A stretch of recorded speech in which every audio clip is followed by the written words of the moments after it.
Good evening, everyone, and welcome to the show.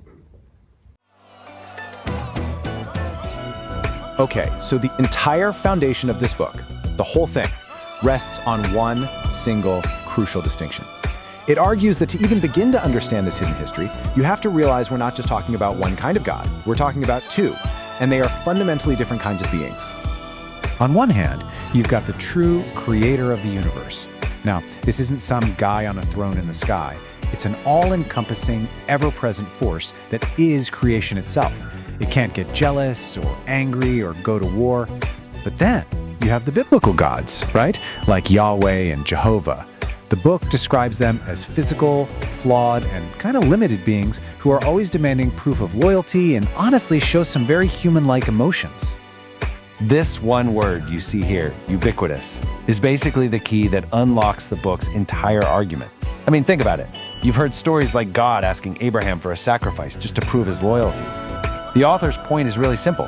A truly ubiquitous, all-knowing creator, well, it wouldn't need proof of anything.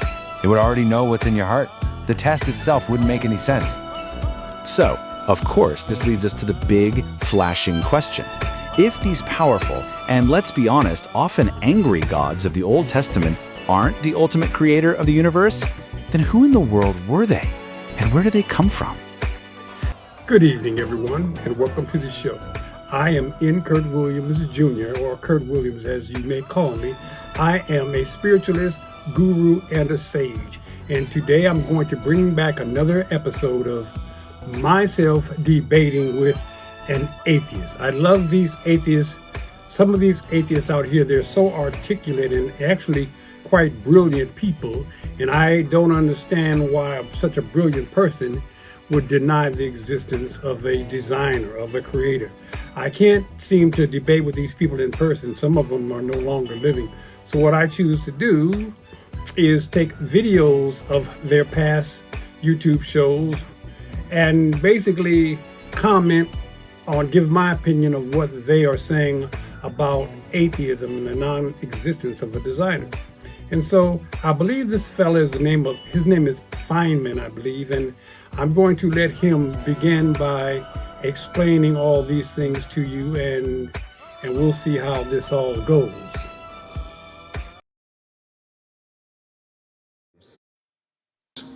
You ask me why I'm an atheist, and I must say the question itself contains a rather fascinating assumption that atheism requires explanation, justification, defense, as if the natural state of human consciousness were belief in the supernatural, and those of us who've declined this particular invitation need to account for our apostasy.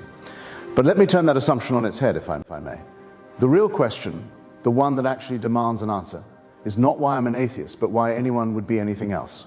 Why, given everything we know about the universe, about human psychology, about the origins of religious belief, about the transparently man-made nature of every holy text ever written, would anyone choose to organize their understanding of reality around the claims of Iron Age mythology?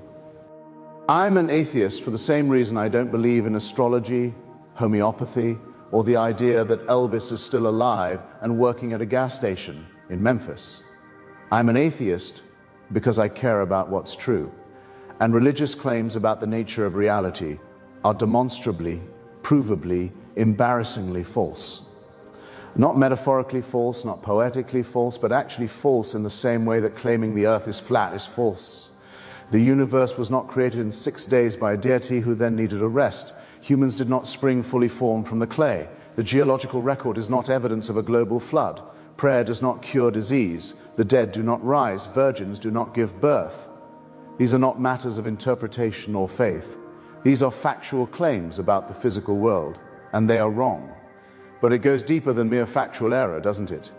I'm an atheist because even if I could somehow be convinced that a God exists, and I can't imagine what evidence would suffice, but let's grant it for the sake of argument, I would still refuse to worship such a being.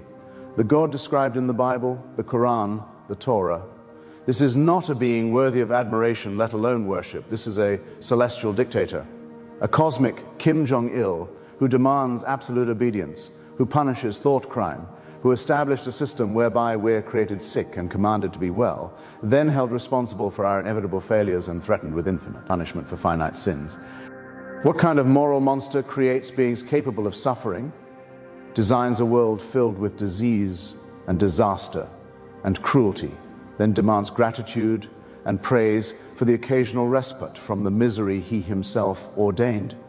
I'm an atheist because the problem of evil is not a problem, it's a refutation. Every theologian who's ever tried to reconcile the existence of an all-powerful, all-knowing, all-loving God with the manifest reality of suffering in the world has failed. And failed for the same reason the task is logically impossible. You can have a God who's all-powerful but doesn't care about suffering, a God who cares but isn't powerful enough to prevent it, or no God at all. What you cannot have, what the evidence of your own eyes and the screams of tortured children will not permit, is a being who is simultaneously omnipotent, omniscient, and omnibenevolent. The world we observe is precisely the world we would expect if there were no supernatural oversight whatsoever, if we were the product of blind evolutionary processes operating in an indifferent universe. That's not a tragedy, that's just reality. And I prefer reality to comforting delusions. I'm an atheist because I've read the holy books, and far from being impressed by their supposed wisdom and beauty, I've been appalled by their barbarism, their internal contradictions, their scientific and historical errors, their endorsement of slavery and genocide and misogyny. The Bible commands the execution of disobedient children, the stoning of adulteresses, the slaughter of neighboring tribes down to the last infant. It treats women as property, endorses human sacrifice, and presents a God who is by turns jealous, vengeful, capricious, and genocidal. This is not sublime moral teaching. This is the moral reasoning of Bronze Age patriarchs, tribalists who knew nothing of modern ethics, modern science, modern anything. And yet we're supposed to treat this text as the inerrant word of the creator of the universe? It's laughable. It's obscene. And I refuse to pretend otherwise out of some misguided sense of respect for other people's beliefs. I'm an atheist because I understand where religious belief actually comes from, and it's not divine revelation. It's pattern recognition gone haywire, agency detection run amok, the tendency of the human mind to see intention and design where there is only chance and necessity. Our ancestors lived in a world they didn't understand, surrounded by forces they couldn't predict or control, storms, diseases, droughts, predators. So they invented stories to explain these phenomena, populated the world with spirits and demons and gods who could be appeased through ritual and sacrifice. This was the best they could do with the cognitive tools available to them. But we know better now. We have actual explanations for natural phenomena, explanations that work, that make predictions, that cure diseases and put rovers on Mars. We don't need gods to explain lightning or earthquakes or the movement of the stars. And once you understand that religion is a human invention, a coping mechanism that evolved to help our ancestors deal with uncertainty and mortality, it loses whatever mystique it might once have possessed. I'm an atheist because religious moderation is intellectually dishonest. You see where he's going with all of this. This is the typical intellectual atheist. Very smart individuals and seem to be very well versed. They study a lot. They'll read 5 different versions of Bibles to make sure they have it right, and make sure you can tell by their articulation that they have spent a lot of time finding things wrong with the biblical text, and then they call themselves atheists. The amazing thing about these individuals, and I like listening to them, is the fact that I agree with everything they say, yet I'm not an atheist. I agree with the facts that they have put in front of us, especially dealing with different cultures and the fact that we didn't know that much long ago. And I can take point by point and tell you, yes, he is right about this, and yes, he is right about that. I can go through this whole 30-minute jaunt and agree with everything he said. My problem is simply this: if someone is going to be that intellectual, why then would they only have two alternatives? These alternatives are either the biblical God or there's nothing. This is what I don't understand. We're talking about one extreme to the other with nothing in between. All of this area that could be discovered that has nothing to do with it has to be this way or not. This is where I live. I live in the area between the this is what it is and I don't believe it, or it doesn't exist. I exist in that space in between. This is where I one day found myself pondering all these questions, just as I'm sure he began. And all of a sudden, out of nowhere, I felt like a cracking sound in my head. I discovered a word. I've told this story before. There was one word that I saw in a book I was reading, and I was going after literature. I was trying to find out at the time how the Egyptians built those pyramids. I was determined to find out how they built them, and ultimately I did. I wrote about it in my book, Ungodly Gods. However, I was determined to find that, and I saw this one magic word that changed everything for me. The word was God, G-O-D apostrophe S. Gods with an S on it. And when I heard this, when I saw this word, I literally felt a cracking sound. What the cracking sound was that people have a belief system that falls within a thing called a paradigm. A paradigm is sort of a circle that you can imagine being closed, and everything you believe is within that circle and nothing outside of it. Paradigm shift is when you go from one paradigm to another. But if you have a cracking of that paradigm, it allows all kinds of other possibilities to come in. This is where I believe the atheists sort of miss the mark. They have such a closed paradigm focusing on the biblical gods and all of their flaws that their paradigm is locked and there's no possibility for alternatives to come in. They tend to quote science a lot. They'll quote science because they believe that science debunks the creator. However, it's completely opposite. Science is following and studying the creator itself. They are right. God is not a man up in the sky, a sky daddy who is judging people and going to put people in hell for something that he already knows they're going to do. I will explain this. I'm going to stop him every time at certain points, and we'll discuss the things he's saying point by point, because he's just going to keep repeating the same things. The moderates, the believers who've made their peace with modernity, who accept evolution and the Big Bang, and gay marriage and women's equality. These people have arrived at their positions not by reading their holy texts more carefully, but by ignoring the parts that contradict contemporary morality. They've decided quite sensibly that stoning adulteresses and keeping slaves and killing apostates are barbaric practices that should be abandoned. But on what basis? Not scripture, which explicitly endorses these things, not tradition, which practiced them for centuries. No, they've made these moral judgments using the same faculties of reason and empathy that atheists use, then retrofitted their religion to accommodate these conclusions. They're atheists who haven't yet admitted it to themselves, cherry-picking the bits of religion they find congenial while discarding the rest. And that's fine as far as it goes, but let's not pretend there's any principle at work here other than secular moral reasoning.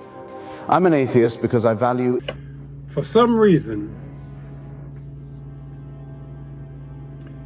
it is almost a tradition for people to hang on to belief systems that they were taught since they were a child.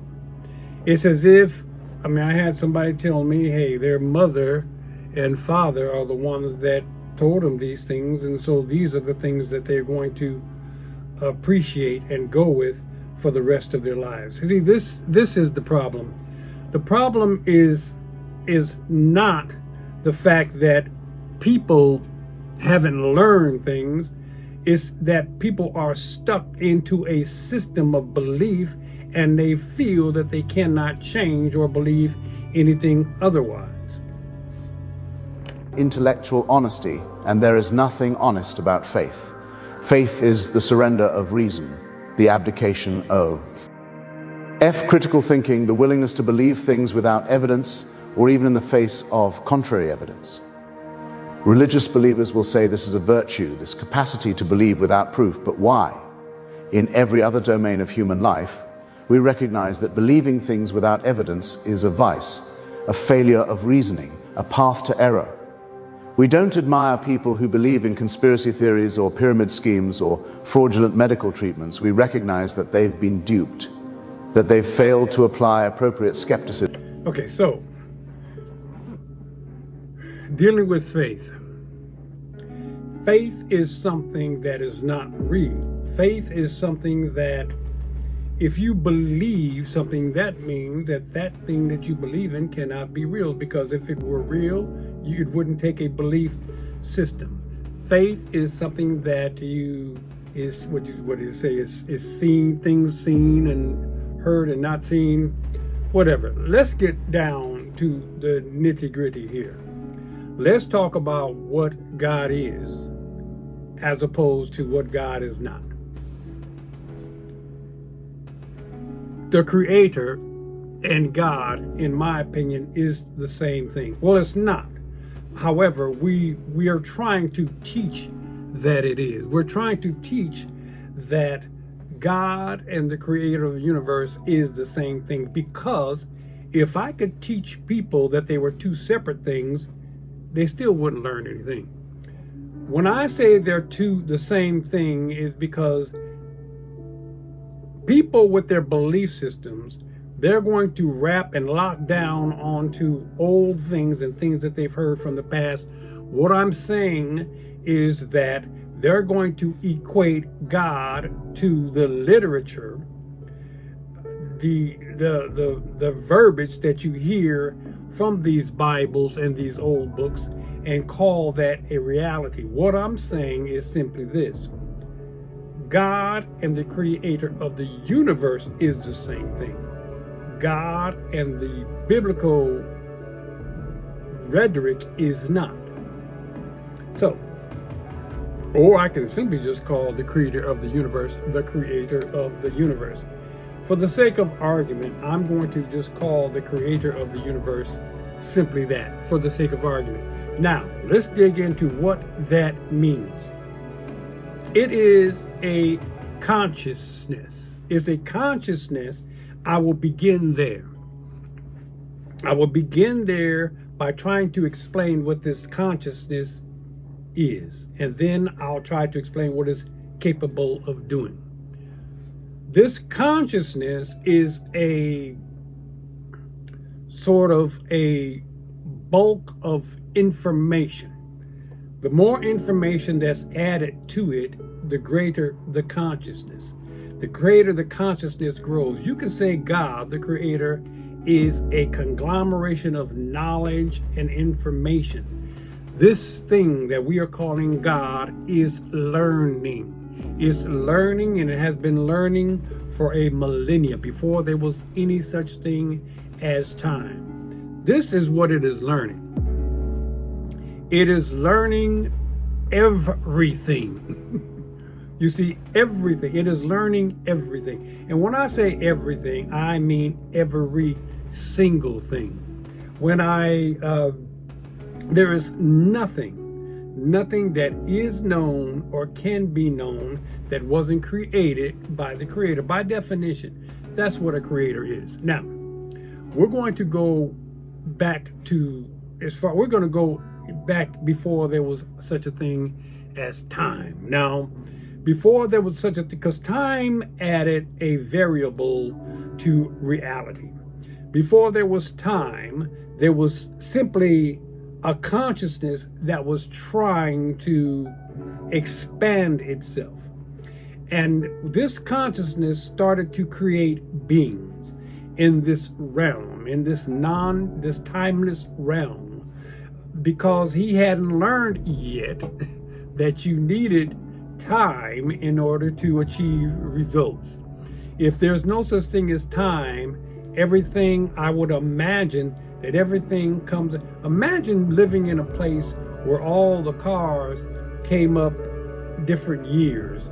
I mean, and I don't mean just the cars, but you look at a building one time and it's this year, and you turn around and look somewhere else, it's another year, or all years at one time. For instance, when they talk about a multiverse, well, you don't want to have all times at the same time or jumping around like that. So you want to make this specific. So what you want to do is create time, a past, present, and the future, just so you can organize thought.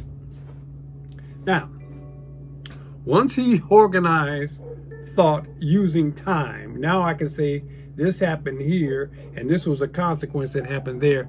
Then he was able to see more. He was able to see more of what was going on with his creation. The thing about the Creator, I keep hearing from atheists and things, they keep bringing up one point that they try and use as evidence of a non-creator. Why would a benevolent creator or benevolent anything create things and know what they're going to do in the future?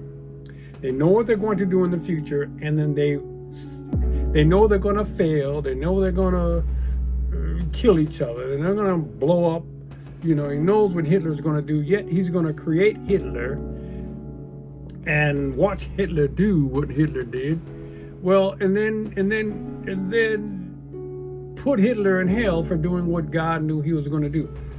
I used to question that myself. However, the safest way to do this is you need to want to believe that there's a creator.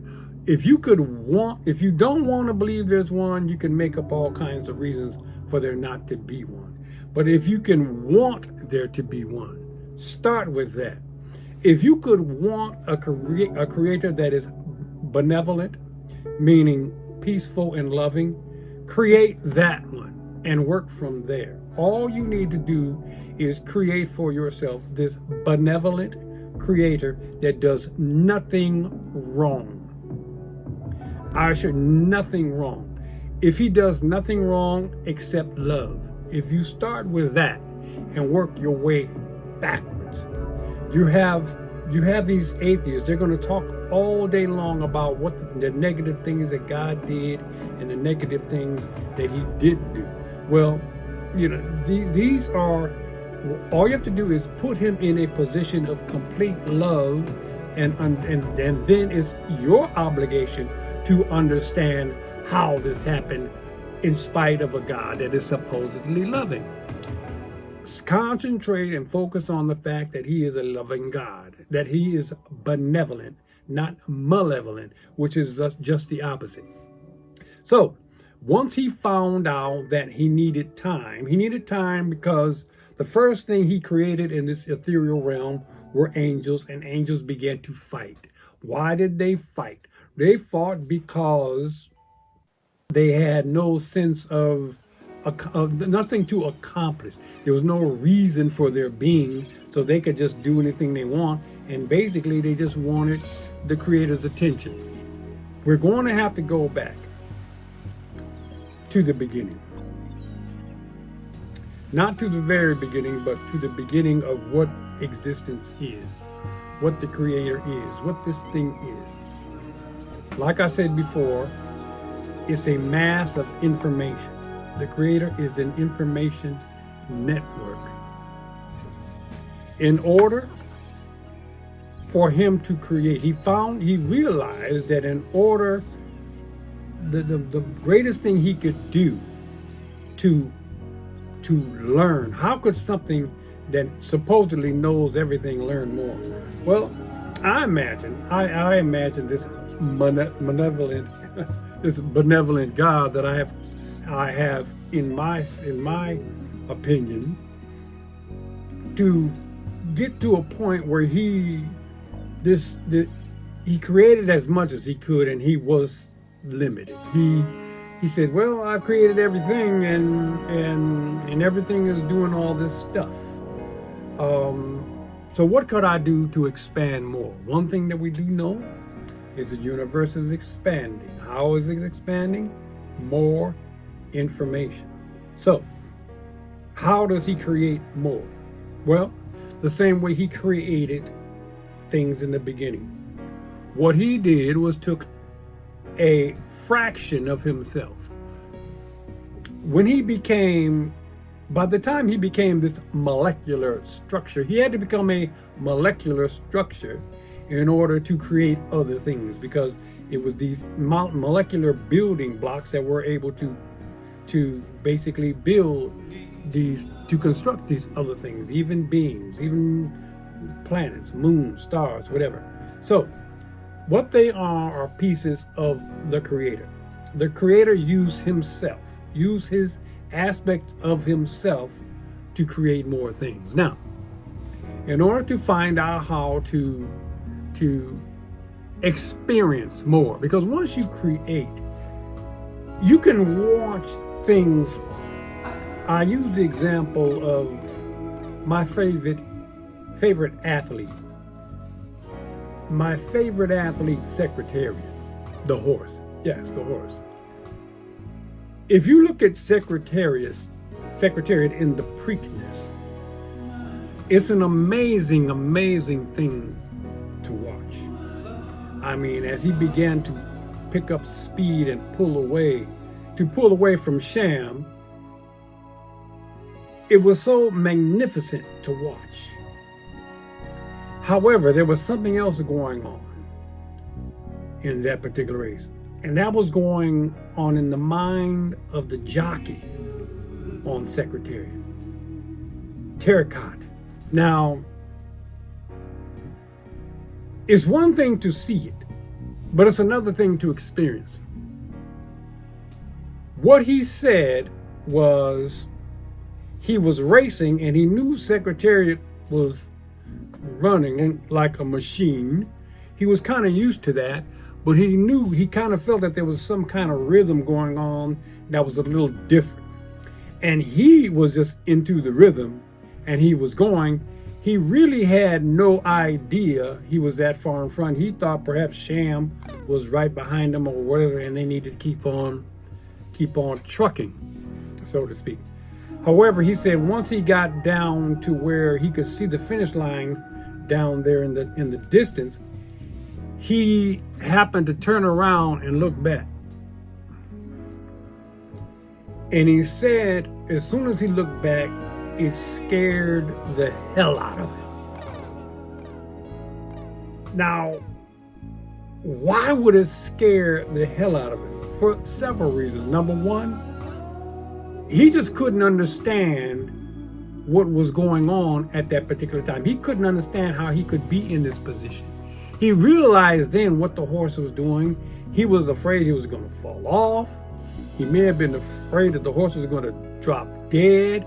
Whatever fear he had, it was an experience that only he could have. Nobody in the audience could have interpreted that race any different. I mean, anything like he did. He was the only one that can burp. Ronnie Terracott was the only, if I'm saying his name right, if not, you historians and people. He is the only one who could experience what that felt like. When the Creator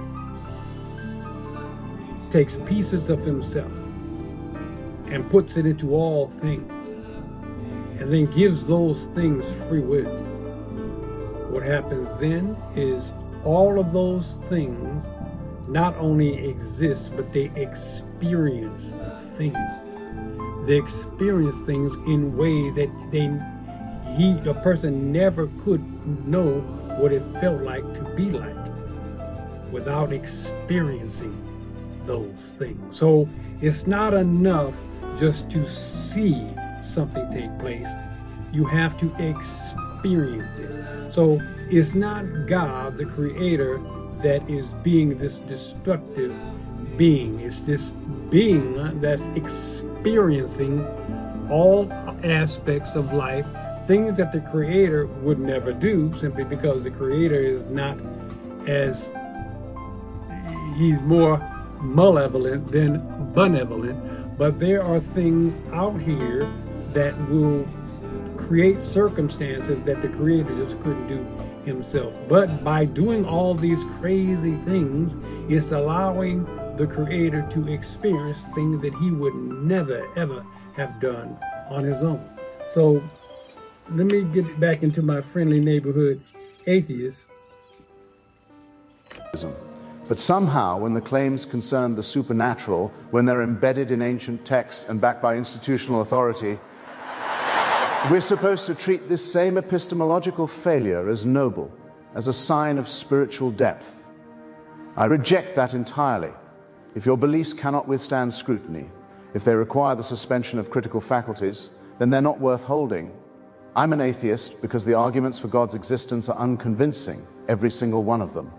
The cosmological argument, everything that begins to exist must have a cause, therefore the universe must have a cause, therefore God is special pleading.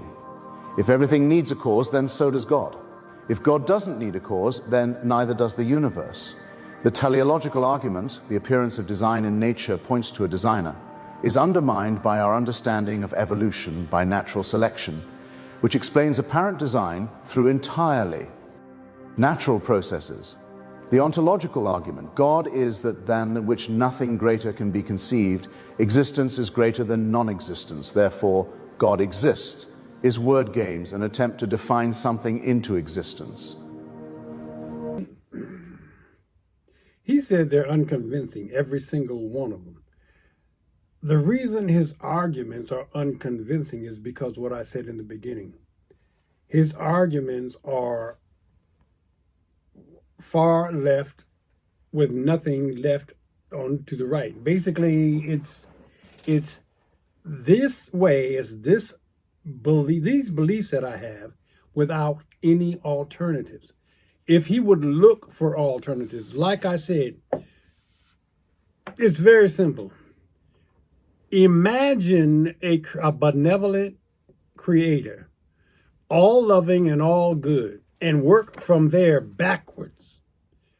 Then you would begin to understand these things. You would begin to understand how these things can happen. And like I said, some of the people say he did it out of love, because it takes a lot of pain and a lot of suffering to watch people and civilizations treat people the way civilizations do. Now, we'll get into some more advanced aspects of it. The moral argument, objective morality requires God, gets things exactly backward. Morality based on divine command is the opposite of objective. It's the most subjective. For one thing about atheists, atheists understand this. If there was not a cause, if there was not a creator, you wouldn't be there to disbelieve this. You wouldn't exist unless you created yourself. And if you created yourself, then you created everything around you, which would make you the creator. If you could do that. But you know you didn't. And you know something did. So that something is the creator. And it's just that simple. Just because you're mad at it, because you think it is not doing its job well, the reason it seems that way, I'll tell you that in a second. It's the most subjective thing imaginable, the mere opinion of a being who happens to be powerful. And the argument from religious experience, people feel the presence of God, therefore God exists, proves far too much. People also feel the presence of aliens, the Virgin Mary, their dead relatives, and any number of things that we have good reason to think aren't actually there. I'm an atheist because religion is not a force for good in the world, whatever its apologists might claim. Yes, religious people do good things. They also do terrible things, often in the name of their faith. But the good things they do, feeding the hungry, clothing the naked, caring for the sick, these don't require religious motivation. Secular charities accomplish the same ends without the theological baggage. The terrible things, on the other hand, I just don't understand how someone can sit there with a microphone speaking to other people and explaining to them that there is no reason for their existence. I just don't see the logic of it. And I don't understand the arrogance of someone who feels as if just because they don't believe in something means it's not true, when they know they don't know everything. Here's the thing about a creator, any kind of creator. I don't care what you are creating. That which you created will never be able to conceive you. I use the example of Mickey Mouse and Walt Disney. Mickey Mouse will never be able to fully understand the thing that created him. If it did, it would probably stop in the middle of production and say, hey, I need a raise. Now, human beings can do that simply because human being actors are created by other human beings. However, the creations cannot conceive their creator because it is a limit. Because if you could conceive your creator, then you would be one. Then you would both be side by side creators. You would both be creating things and wondering how you two got there. It's an endless circle. It's an endless. So basically, atheists, in my opinion, are people who are just mad and disgusted with the biblical God, the biblical interpretation of God. They're upset about it because it is a very narrow-minded view of everything, and it's antiquated. Yes, it is. But you have to give people a break simply because human beings.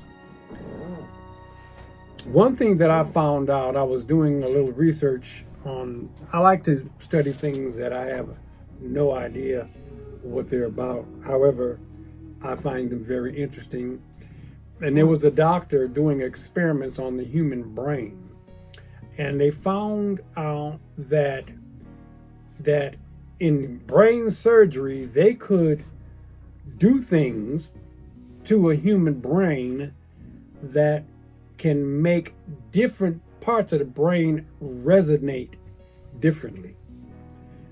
Sometimes they accomplish these things by accident, but in this particular case, they found out that there is a certain resonance in your brain that causes you to be you as an individual.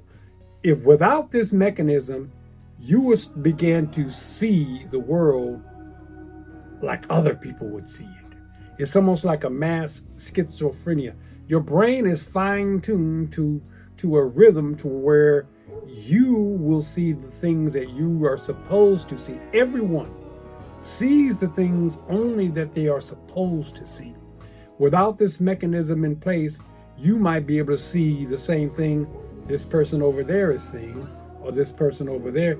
You're going to start seeing things that you as an individual are not supposed to see and feel. And that's how kind of like I am a little bit. I am a spiritualist. My spirit talks to me, but it's something that I was able to develop. I think people can develop this. And once you do this is my proof that there is a God, because my spirit tells me things I know I didn't know.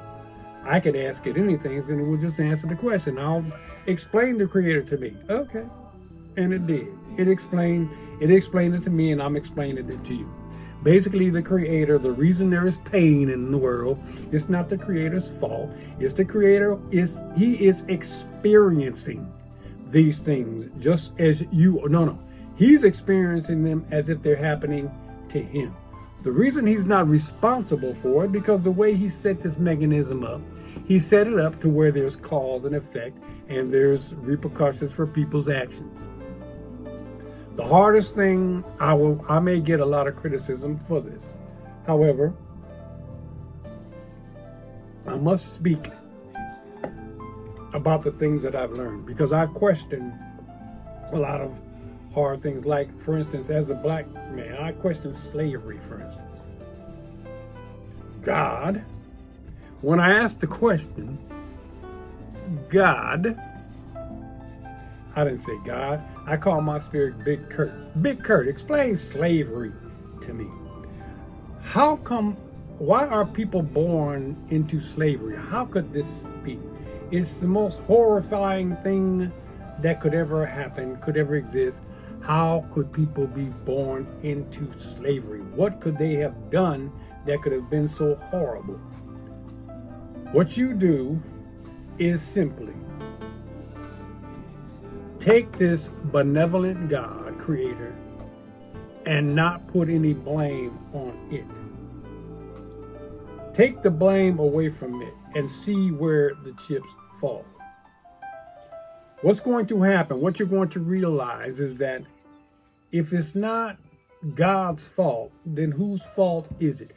Why were there slaves in the world if it wasn't God's fault? Whose fault was it? Well, perhaps it was the slave's fault. Think about this. If it's not God's fault, whose fault is it? What if it's the slave's fault? Meaning, this whole thing about cause and effect and reincarnation. What's the worst thing that could happen to a slave? Is to become one. If the Creator is not the reason for it, who is? The reason for suffering like that, it is because the person who is suffering is the same spirit that put that person in that position. Now, you can argue with me if you want to, but you can't prove it. Now, if you're walking down the street and you got hit upside the head with a baseball bat and had brain surgery, and you still couldn't function after it, how could this happen to you and it not be God's fault, even if God knew what was going to happen? Well, because it is your spirit that knows what it did the last time around, and it knows that it's not going to get away with it. So, simply put, you really need to focus on being good. You really need to focus on being good people and loving people, because you will reap what you sow. If you go around being a killer, guess what's going to happen to you? If you go around being a rapist, oh, you have no idea, but you will find out how it feels to be raped. Or what else you think is going to happen? You think God is causing people to become all of these negative things? No, it's the people's spirits before that are causing them all this negative thing. If you are a horrible person, when you die, your spirit is going to sit up and say, okay, now this is what you did last time. This is how we are going to make up for it. God has nothing to do with any of this negativity. It's an aspect of God, however, that has been given free will, and it is going to basically, this is where the reap what you sow comes in. Hitler, no, he's not going to go to hell. He's not going to go to hell, but he is definitely going to repay all of those spirits that he disappointed. He might come back next time and be Mother Teresa, or be like a Mother Teresa, wondering, how am I going to save millions and millions of people, and why do I have to do that? He won't know why, but for some reason this human being will be here trying to save millions and millions of people, and that will be his mission, and he won't be able to progress without it. This is how these things happen. God is not causing little children to be born to be born blind or handicapped. No, that is the decision that is made by the spirit that is inside of the child. It's whatever challenges that child has was created specifically for that individual. It's remarkable, it's mysterious in some ways, but it's not supernatural. And it ends when the physical processes that give rise to it end. I'm an atheist because I've seen the mechanisms by which religions spread, and they're not divine revelation. They're social pressure, indoctrination of children, exploitation of fear and hope, and sometimes outright coercion. No one is born believing in Jesus. If you want to find a reason to believe that God does not exist, you can find one. You can articulate one, but it's not going to make any difference when it comes to the fact that you are communicating with something and you didn't create yourself. I'm an atheist because miracles don't happen. Every supposed miracle that's been seriously investigated has turned out to be either a misinterpretation. You're an atheist, number one, because I'm gonna not believe because you're ignorant, because you're too smart to be someone who is so narrow-minded that they don't have alternatives. All you have to do is look somewhere other than where you're looking. You're a smart enough man. I mean, you seem to be well-read. Read something else. When my spirit began to speak to me and tell me things that I could not have known, things that were going to happen, then I knew there was something ahead of me. I knew that there was something that was controlling and helping me. And if he even got to the point where he could communicate with his own spirit will guide him to the places where he would find answers to all these questions. He is locked in a situation. I don't understand how somebody with such intelligence could be locked into this atheism thing. Because like I said, atheism is a belief system. There's no God. Over here, there is one. But there's all this space in between. All this space to discover between none and one. This is where I live. I live in the space between. And all you have to do is to start by a benevolent, all-loving God and work your way backwards. Inevitable that some universes would be life-permitting.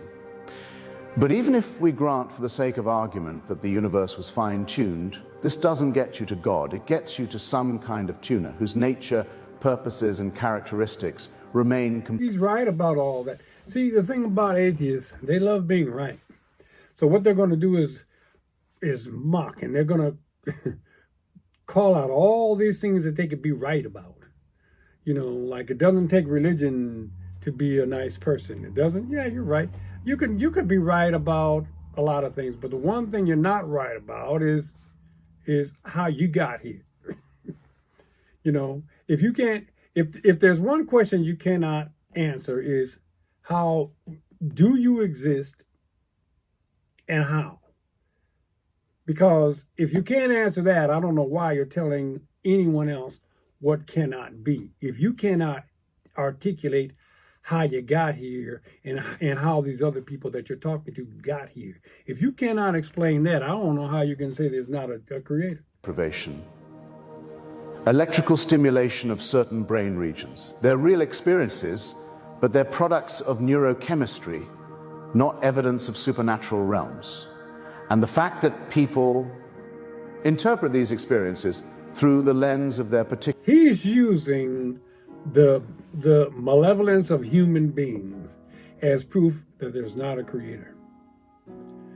I guess what he's saying is if there was one, wouldn't he stop all that? Well, like I said, the reason all this is happening is because what the creator did was simply gave everything free will. And it's experiencing what is being done with this free will. All of these things are made of energy, and it will all go back to being energy. So it's like knowing that all things, like my grandmother used to say, all things will come together for the good in the end. So if you know that's going to happen, but it's going to take a long road to get there, we may destroy ourselves. But if the Creator knows anything, he knows that, yeah, once you do that, it will reboot. And look how much more I will learn. The universe is expanding. It's expanding through information. In this information matrix, the Creator is learning things. Could you imagine all the things that the Creator doesn't know yet? You know, I mean, as far as it is, I'm trying to imagine things that the Creator doesn't know. He doesn't know what this atheist how this atheist is going to end up thinking. Well, he knows what it is. He knows what it looks like. Just like we know what Ron Terriot, the writer of Secretariat, we know what it looks like, but we don't know what it is to be like. You know, we know as a man, I know what it looks like for a woman to have a baby. And I can talk about it. I can tell you all kinds of things about that. I can make up something someone told me or whatever. But until you experience it. So until God, the Creator, experiences these things, that all the madness that people do, then he's going to keep on watching madness. But he's not responsible for it. I feel it in my heart doesn't cut it. The Ancient Book says so doesn't cut it. Extraordinary claims require extraordinary evidence, and the claim that an invisible, immaterial, omnipotent, omniscient being created the universe and cares about human behavior is about as extraordinary as claims get. I'm an atheist because hypocrisy is the rule, not the exception. About it is, if you don't believe in God, if you don't believe in anything positive, then you can believe in something negative. You're going to believe in something. So just because you're an atheist doesn't mean you're going to be a good person. Just because you understand that a lot of this evil comes from religion, it does not mean that you are going to be good if religion doesn't exist. You can still choose to be bad. Because from your philosophy, there's no consequences anyway. You're going to cease to exist.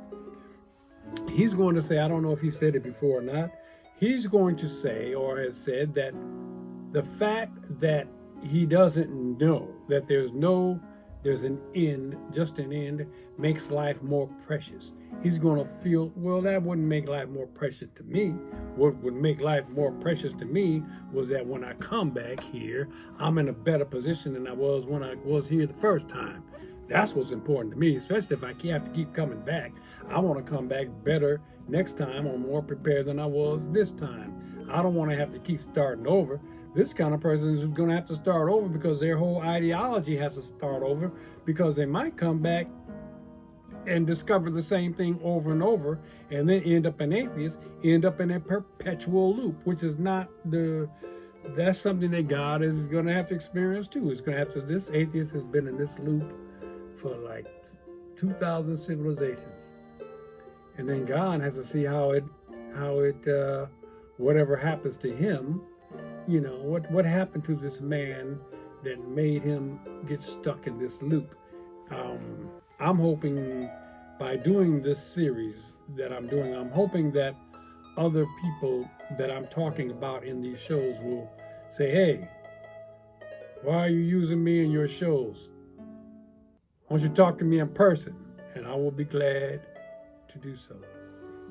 So thank you for coming. Please subscribe and press the like button, because I'm trying to work with these atheists. I'm trying to give them more insight on how this system works.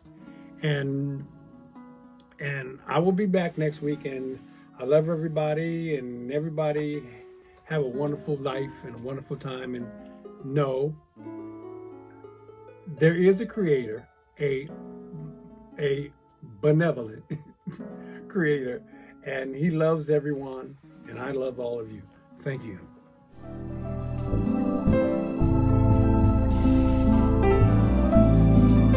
Right there, right there.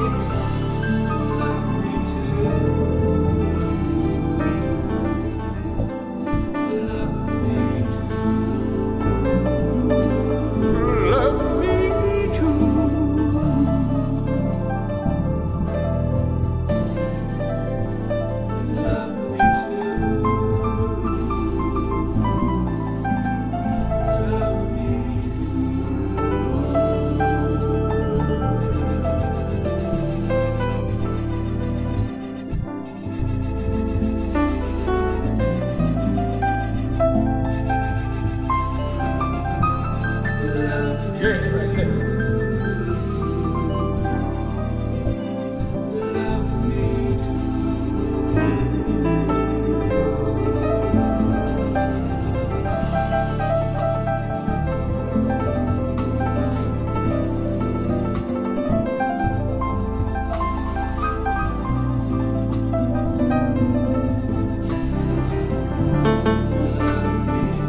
Yeah, right there. Right there.